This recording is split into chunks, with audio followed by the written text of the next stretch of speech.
nga magkauro sa kita pamati ini nga programa Pamalandong.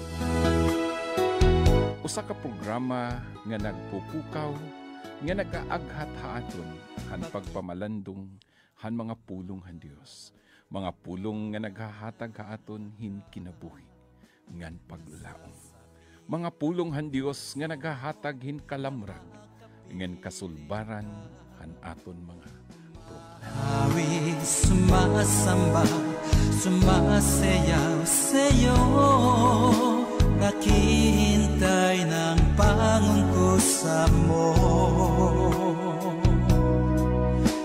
Bakit sa umaga naaalala ka? Nasasabik ang puso ko na makapiling ka. Mahawig, sumasamba, sumasayaw sa'yo, naghihintay ng pangungkusa mo. Maupay nga aga mga kasangkayan, salamatan Dios, bag-o naliwat nga adlaw, bag-o nga kusog, bag-o nga kinabuhi nga ginhatagan Dios san kada usa. Kumusta sangkay bugto? Kumusta kaya na nga adlaw? Salamatan Ginoo ton kay usa naliwat ka adlaw nga mainuswagon, usa ka adlaw nga mabinungahon, usa ka adlaw nga punuhan grasyahan Dios kay kaupod naton pirmi an Ginoo. Salamat ang Ginoo kay nakaabot pa kita hini nga adlaw. Pero okay pa man sangkay bugto, kumusta po kayo dyan sa Luzon? Lahat po na nakikinig, lalo ng ating mga kapatid, mga kaibigan, mga minamahal naming giliw na patuloy na nagsubaybay ng ating programa saan ka mang dako sa buong Pilipinas o buong mundo. Kumusta po kayo sa umagang ito? Ang ating mga kaibigan, our friends in America, Shirel at your husband, how are you today? It's our prayer that God will continue to protect your life and your family, as well as our friends in Canada and ang atong mga kaigsuunan di doon sa Surigao. Maradyaw na adlaw sa Injurot. Si labi na nato na sangkay nga padayon good na mamati si Ate Sara Liamera. Thank you Ate Sara. Then ingat-ingat lang mo diha permi labi na sa Mindanao, sa Surigao. Asa mamong dapita sa tibuk Pilipinas kalibutan. Sangkay igsuon amigo, higala kapatid, kaibigan, my friend. Ingat-ingat kita ngan ang Ginoo magahatag aton hing kusog bisan pa man sa pagkadamo nga mga kakurian, pagkadamo ang mga problema nga atong ginaagian, wala tuo, bukid, dagat nga mga problema, sangkay hinumduman naton may da Ginoo nga kaupod naton pirmi. Yan ang aga aton adman ang usa sa mga propeta sa Old Testament, gitawag inihiya nga part of the minor prophet nga naka-experience hiyahin usa sa mga depresyon hakinabuhi nga sobra niya nga kabido ngang pag-isog. Tun kay nakita niya kung ano ang gimbuhat hang Ginoo. Amoy ni naton paghimangrawan si Jonah. Propeta nga ginsugo hang Ginoo pagkadto pagwali basi magbalik ang mga tao sa Nineveh. Pero ang gimbuhat ni Jonah, kumalagyo si Jonah imbis nga sumunod hana plano ngan sugo hang Ginoo, naghimo niya kalugaringon nga dalan. So atong basahon atong pamalandungan niya nga aga ano sa ka istorya, dindiri man naton mausa-usa ini, pero siguro kung iyo makita ton kay mabasa liwat niyo ang bugos nga libro kay upat man la ini ka chapter, so pwede ini niyo basahon ang istorya pagka makaruruyag ini nga istorya usa ka propeta ginsugo hang Ginoo pero nag-iba hiya hindalan imbes nga Masingadto hiya ha Ninive, nasingadto lugod hiya ha Tarses. So atong basahon ang verse 1 and then diri naton ubuson pagbasa, istorya ko na laha iyo and then ang iba mga verses aton inibasahon. And chapter 1 in the book of Jonah, chapter 1 verse 1 to 5 atong basahon. Ang aklat na ito ay naglalaman ng mensahe ng Diyos sa magitan ni Jonas na anak ni Amitay. Isang araw sinabi sa kanya ng Panginoon, pumunta ka sa Ninive na isang malaking lungsod at sasabihin mo sa mga taga roon na umaabot na sa aking kaalaman ang kanilang kasalanan. Sa halip na sumunod siya, ipinasya ni Jonas na takasan ang Panginoon at nagtungo siya sa Jopa at doon ay nagtagpo ng isang barkong patungong Tarses. Pagkatapos na magbayad ng pamasahe, sumakay siya sa barko upang maglakbay kasama ang iba pang mga pasahero patungo sa Tarses. Sa ganitong paraan ay inaakala niyang matatakasan ang Diyos. In verse 4, ngunit nang sila'y nasa laot na, nagpadala ang Panginoon ng isang malakas na bagyo, kaya't halos mawasak ang barko. Dahil dito labis na natakot ang mga tripulante, kaya't silang lahat ay humingi ng tulong sa kanilang Diyos. Pagkatapos inihulog nila sa dagat ang mga kargamento para gumaan ang sakyanan. Samantalang si Jonas naman ay mahimbing na natutulog sa isang sulok sa ibang palapag ng barko. Now, atong padayonon pagbasa para mas maintindihan natin. In verse 6, nakita siya ng kapitan at ginising, ano't nagagawa mo pang matulog? Bumangon ka at manalangin sa inyong Diyos. Baka sakaling kaawaan niya tayo at iligtas sa kamatayan. Nausap-usap ang mga tripulante, nag-usap-usap ang mga tripulante, magpapalabunutan tayo para malaman natin kung sino ang dahilan ng lahat ng ito. Gayon ang mga kanilang ginawa at nabunot ang pangalan ni Jonas. Kaya't siya'y kinausap nila.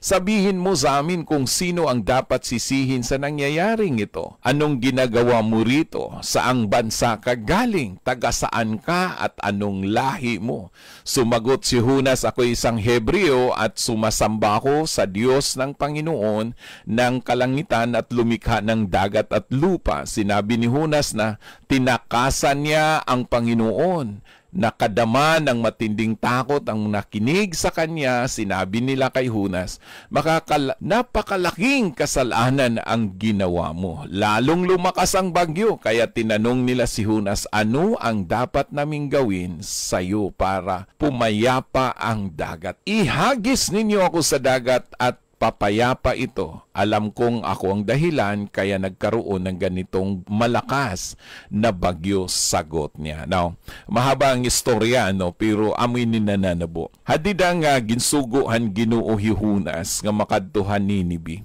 An iya dayon umabuthan niya hunahuna is diri hiya masunod han sugo hang Ginoo. Anon mga rason? Now, una, aton anay kitaon kun ano ang Ninive. Ang Ninive usa ini sa pinaka-capital city during that time sa Assyria. Sa waray pa inihira mabihag han Medo-Persia or sa Persia nga gina-conquer inihira. Ngan ini nga Ninive usa ini ka mabangis nga syudad tungod kay waray mga halos mga stranger nga makakadto kundi ira ini pinapatay. Labi na gud ko nagwawali hampulong hang Ginoo. So damo han mga lahi ni Jonas nga mga Hebreo or mga Hudyo nga mga nagwawali nag-attempt pagwali dito nga waray na makabalik han ira lugar tungod kay gimpatay han mga tao han Ninive. O sa ini ka wicked city. So si Jonas maaram hiya nga ini nga lugar diri maupay pero didto pagud diya ginsugo hang Ginoo para pagwalihan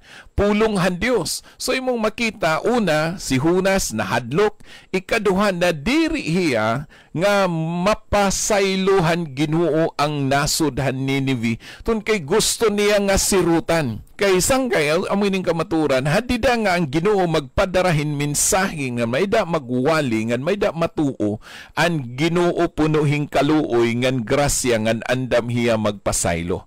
Utrohong ko sangkay ikaw nga namamati yan na hadida nga may da magawalihan pulong hang Ginoo bisan ano ka makasasala ang tao hadida nga may da matuo may da magsarig ngang kumilala balik ka Ginoo ang Dios makahimo pagpasaylo. Salit maaram hidjuna nga ang Dios punuhin grasya ngan gugma hasunod nga mga adlaw aton ini adman ngang kitaon anubaan adahang kasing-kasing ni Hunas.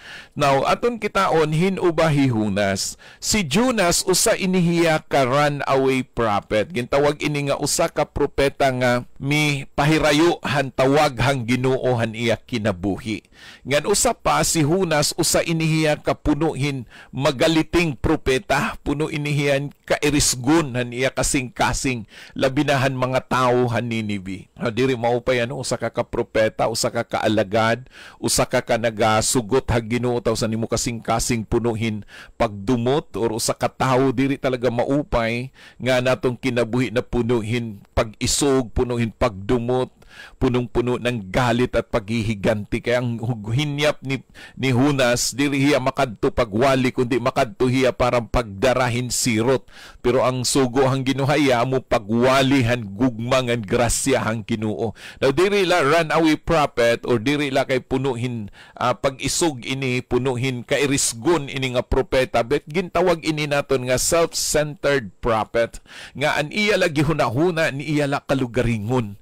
Nga ringiya kay ano nga diri lugod sirutan ini nga mga tao medyo matindi ano kita nga pinasaylo la hag Ginoo danay nagaampo kita sige Lord siruti ini nga mga tao kay makasalanan hira nangalimta naton nga kita liwat makasalanan Ginoo pataya hira siruti ra bagyo hira nangalimta naton nga kita man ginbubuligan ngan gintagan in grasya ngan pagpaidhang Ginoo. Pero kung kita na maka-experience sugad, baga-baga nagug kita hin-hino. Ang tawag ito self-centered.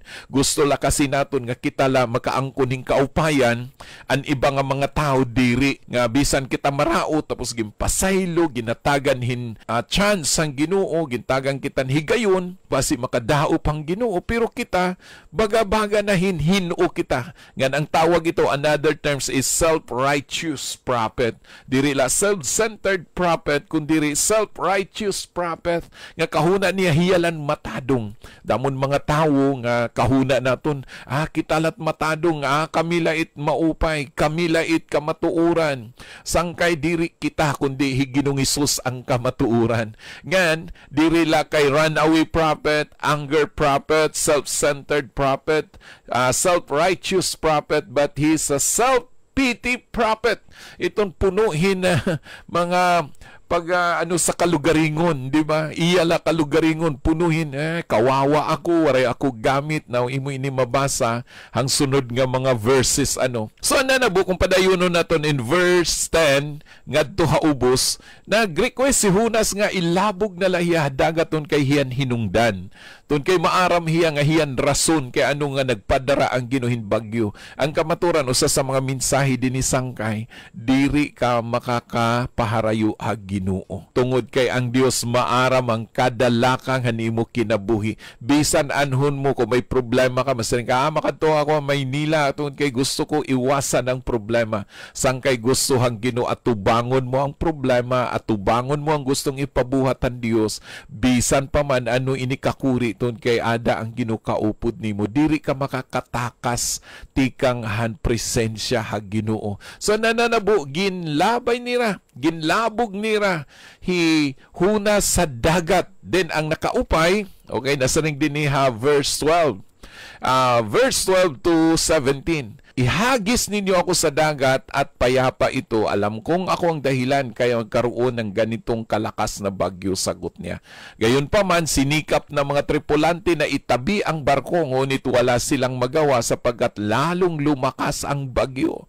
Kaya't nalangin sila sa Diyos ng ganito, Panginoon, huwag po ninyo kaming hayaang mamatay dahil sa gagawin namin sa taong ito. Huwag po ninyo kaming parusahan kung mamatay man ang taong ito.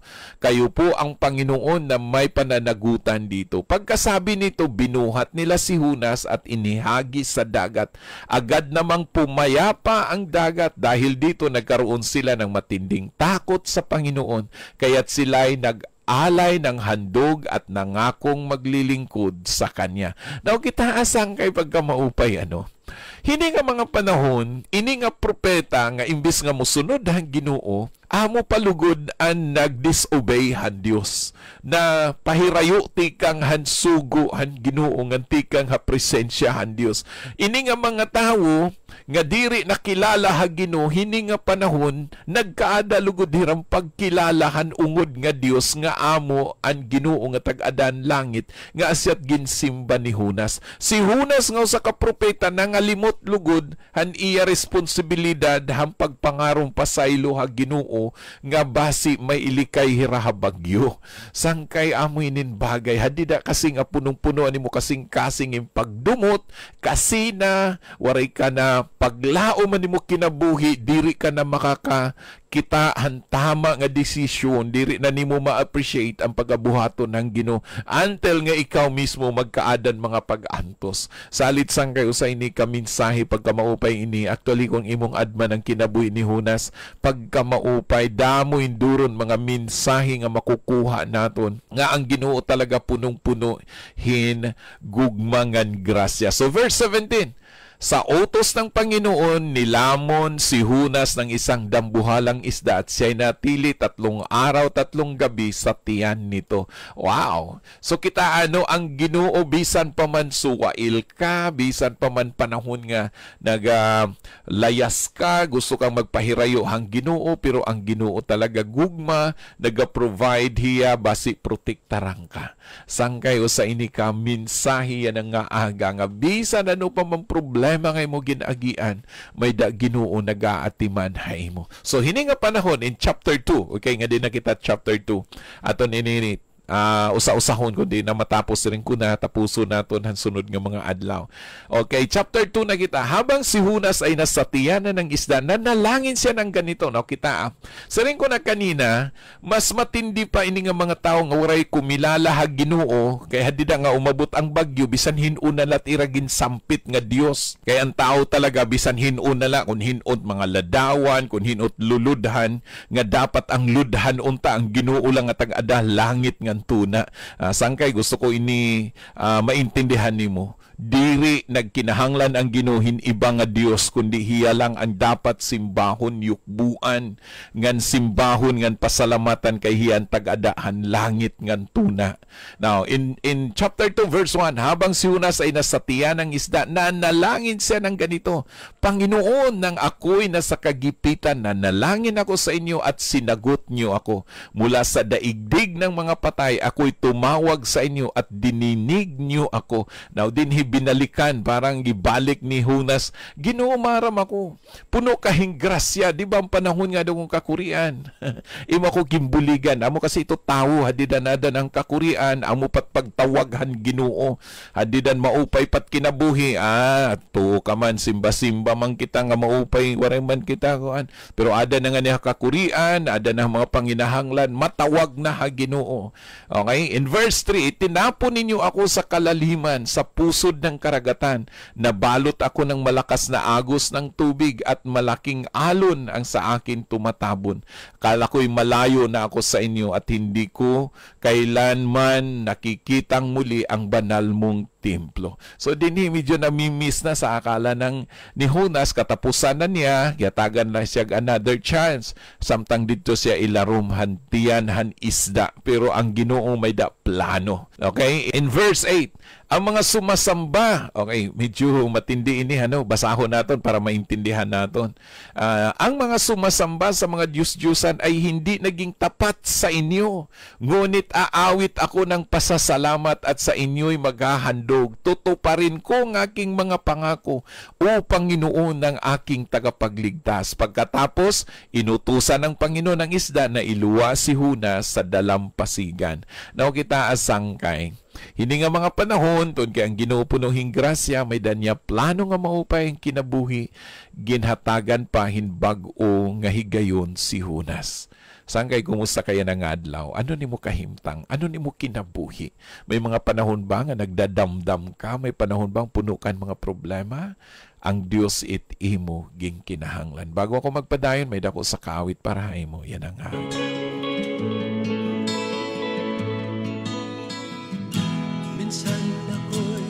nagtataka kung bakit ba laging nagdurusa at bakit ba nahihirapan habang naisin ka ay magkasama. Kung ito man ay hamon lang sa pagsunod sa iyong kalooban, Jesus, ikaw ang kailangan upang ang lahat ng ito ay makayanan at maunawaan. Jesus, tanging ikaw lamang ang lagi kong inaasahan kapag ako'y nahihirapan at pag ang puso ay nasaktan. Nais ko iyong tulungan upang malampasan ang hirap na naranasan.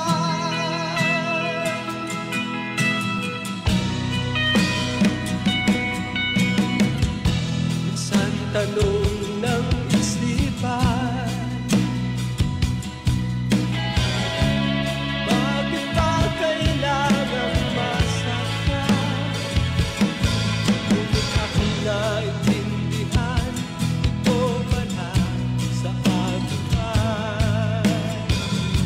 pagsubok lang. Pagsubok ay hindi hadlang sa pagsunod sa iyong kalooban. Ito ang daan upang patuloy pa kitang paglingkuran ngayon at kailanman. Jesus, tanging ikaw lamang ang lagi kong inaasahan kapag ako'y nahihirapan at pag ang puso ay nasaktan. Nais ko iyong tulungan upang malampasan ang hirap na naranasan. Jesus,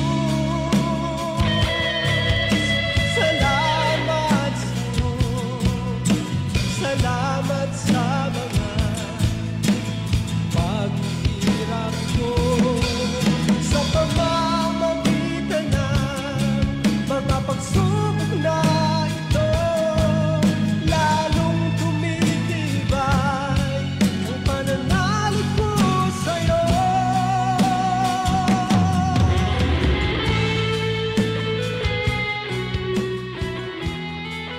Amen. Jesus, tanging ikaw lamang. By Pastor Bin Balonto. Sangkay bugdo tino dito. Ungo dito Jesus gudit aton gikikinahanglan hakinabuhi. Aram ka mo sangkay ato inipadayunon buwas ini nga atong ginadman and kinabuhi ni Hunas grabe imo makita nga punong-puno hiyahin na kahadlo kan iya kasing-kasing and then usa ka propeta nga nagpahirayohan tawaghan Dios, usa ka propeta nga punuhin pagdumot aniya or kasina aniya kasing-kasing nagiging self-centered nga propeta iya la kalugaringon na set iya gin lalantaw nga nag-arada hiyahin self-righteous kahuna niya hiralait angayan pasayloon, angayan luwason, angayan bindisyonan. Ngan umabot ang panahon, iyo maintindihan ini sunod nga mga adlaw nga usa iniya ka propeta nga nag-self-pity. Talagang iyang nakita ang kawawa ang kanyang sarili. Umabot pa ang puntos nga naghihinyap na hiya nga mamatay. Usahay sa ini ka pag pahinumdom haaton usa ka bagay nga dapat naton pamalandungan nga diri gud kita makakalikay tikang presensyahan Ginoo. Nga diri dapat bisan hin-o ka pa man, ano ka man, diri gud maupay nga may da mga kasinahan nimo kasing-kasing puno kahin pagdumot or kairisgon ha kinabuhi. Kalimtan naton kung naglabay na nga diri maupay nga anaton la puro kalugaringon ni taton ginlalantaw kun diri ang pagsunod han kaburuton ha Ginoo.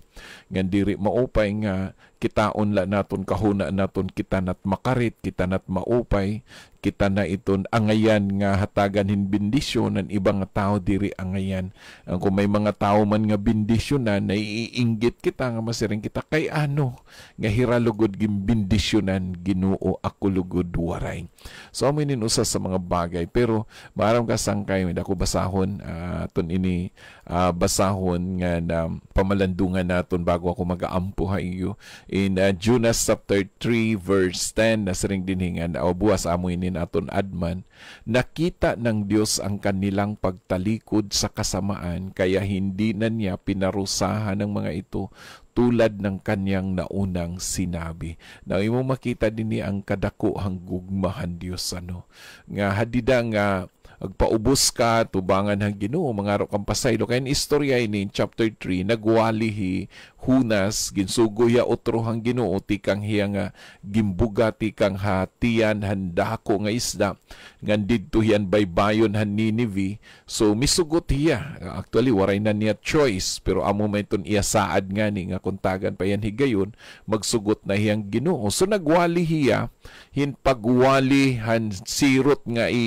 abot hang ginuha ira wala hiya magwali nga dapat hira magpasaylo kundi aniya pagwali amo an pagdara nga may da Ginoo nga magsirot ton kay makasasala kamo ang gimbuhat naman ng mga tao nga nanhadi gintawag niyan tanan nga mga katawhan nga nagbasol nga naghinulsol hiran ira mga sala ang Ginoo naman sangkay kay puno yang grasya andam talaga ya magpasaylo hadidang madaop kita iya ang Ginoo naghatag hin kapasaylo usa sa mga dapat naton angayan pamalandungan nga ang Ginoo talaga puno nga grasya nga gugma diri angayan nga mamumblema ka mapuno kahin kahadlok kalisang kabaraka or puno kahin na kaguol ha kinabuhi kundi itapod la nimo ang Ginoo kay may da talaga Dios nga andam pagbulig ha kada usa sangkay bugto ano man nimo kahimtang nya nga aga ano man nimo pinagdaanan siguro ikaw animo kasing-kasing puno inihin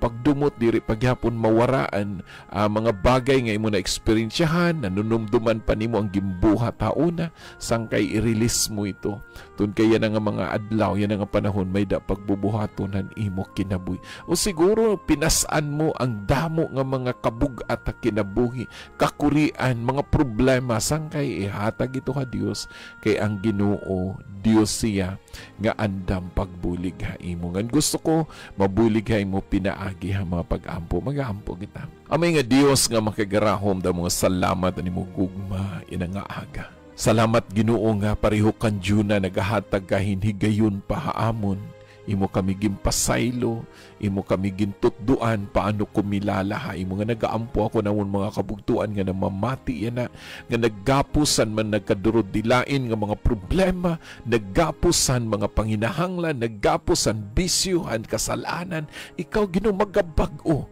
ngan salamat Ginoohan kusog ihatag nimo hairang antikang ini nga mga adlaw may da kapagabuhaton nga kabag-uhan na kinabuhi nga nagaampo ako ng mga kabugtuan nga daha mga balatian magahatag kang kaupayan ang ngaran ni Jesus ngan ininakon mga pag-ampo ha imo gudla Ginoo in Jesus name amen ngan amen sangkay waray na ako oras ang ini ngayon sangkay Pastor Sito Canduli kaupod ko dito technical side di Kuya Ariel Piñalosa magsisering kami ha imo yan ang aga nga higugmaon kagudan Dios ora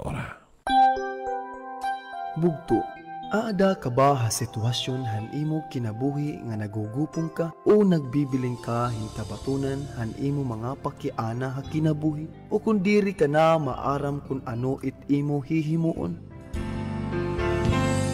bugto may ada hito kabatunan ngan kasulbaran han imo mga problema hinaaghat ta ikaw hapagpamati ini nga programa pamalandong hakada alas 5 ngadto alas 5:30 aga Lunes kada has Sabado nga adlaw, didi hini nga estasyon 97.5 DYFE FM, unang tugon ng pamayanan.